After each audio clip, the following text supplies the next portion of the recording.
আইন নিজের হাতে তুলে নেওয়ার কোনো কৃতিত্ব নাই। আর একটা দল যখন পরাজিত হয়, ওই পরাজিত দলের সঙ্গে মাতব্বারি করা হচ্ছে কাপুরুষের পরিচয়।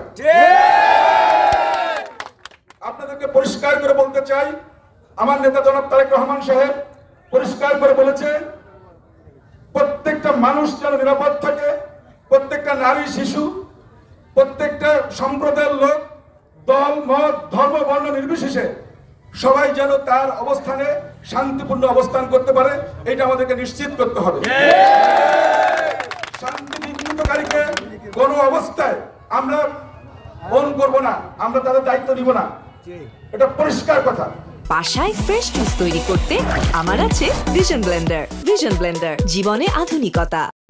সুতরাং আপনাদের কাছে আমার বিরোধী অনুরোধ থাকবে, মল্লিকের ব্যাপারী, আপনারা হয়তো অনেকে অনেক ধরনের ক্ষোভ থাকতে পারে, অনেকের দুঃখ থাকতে পারে, অভিমান থাকতে পারে, কিন্তু পরিষ্কার করে বলতে চাই, এখানে ব্যক্তির চেয়ে দল বড়, দলের চেয়ে দেশ বড়। আমরা যেন আমাদের দলকে, আমাদের এই অর্জনকে আমরা বিসর্জন না দিই।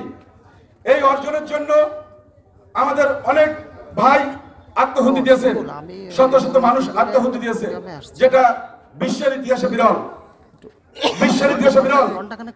আপনি চিন্তা করুন, এই বীর শহীদের আত্মার প্রতি যদি আমরা শ্রদ্ধা জানাতে চাই, ভালোবাসা জানাতে চাই, তাহলে শান্তি সম্প্রীতি তারা যে লক্ষ্য নিয়ে আজকের এই অর্জন করেছে, সেই অর্জন কিন্তু আমাদের ব্যর্থ হয়ে যাবে।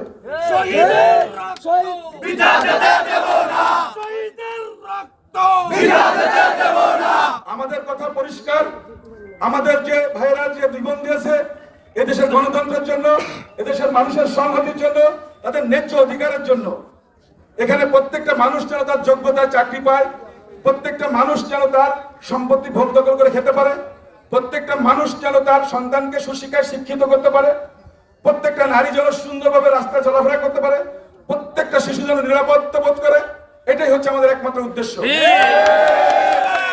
এটা হচ্ছে আমার নেতা দেশনায়ক জনাব তারেক রহমানের কথা। আমি এই এলাকার সন্তান হিসেবে আমার কথা পরিষ্কার, শ্রদ্ধা তালুকদার আব্দুল খালেক ভাই, শ্রদ্ধা হাবিবুর নাহার এমপি, অন্যান্য এলাকার মানুষ, এখানে অনেক মানুষ তার সঙ্গে ছিলেন, খুবই স্বাভাবিক। আমি বলবো, আপনারা যদি আমাকে ভালোবাসেন, আমি বলবো আপনারা সর্বোচ্চ সম্প্রীতি, সর্বোচ্চ সংযম, সর্বোচ্চ ত্যাগ আপনারা যেটা করেছেন অতীতের মতো, এটা ধরে রাখবেন। কোন অরাজকতাকারীকে আমরা প্রশ্রয় দিব না। দেশনায়ক তারেক রহমানের নির্দেশ, আপনারা যেখানে যে লোক সম্প্রদায়ের লোক আছে, অনেক লোক আছে, আমাদের হিন্দু ভাই বোন আছে, এখানে হিন্দু বৌদ্ধ খ্রিস্টান প্রত্যেকটা মানুষ এদেশের নাগরিক, প্রত্যেকটা মানুষের এখানে বসবাস করার অধিকার আছে। আমরা চেষ্টা করব সবাইকে নিশ্চিত করতে যে আপনারা শান্তিপূর্ণভাবে এখানে সহাবস্থান করবেন। একটা গণতান্ত্রিক দেশে আপনার কি মত পথ আছে সেটা আমাদের বিবেচ্য বিষয় নয়।